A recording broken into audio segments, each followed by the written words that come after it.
এবার বুঝে যাই তাহলে আমাদের কিন্তু অঙ্ক করতে আর সমস্যা হবে না। তাহলে আমাদেরকে বলা হচ্ছে জুলিয়া ব্রাদার্সের 2021 সালের কিছু হিসাব তথ্য নিম্নরূপ। বিবরণ আর কিছু টাকা দেওয়া আছে।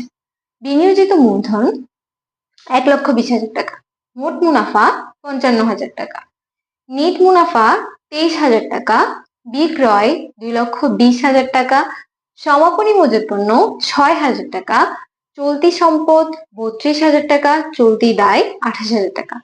দেখো আমাদেরকে প্রশ্ন প্রথমে বলা হচ্ছে কতে যে জুলিয়া ব্রাদার্সের 2021 সালের বিক্রিত পণ্যের ব্যয় নির্ণয় করো।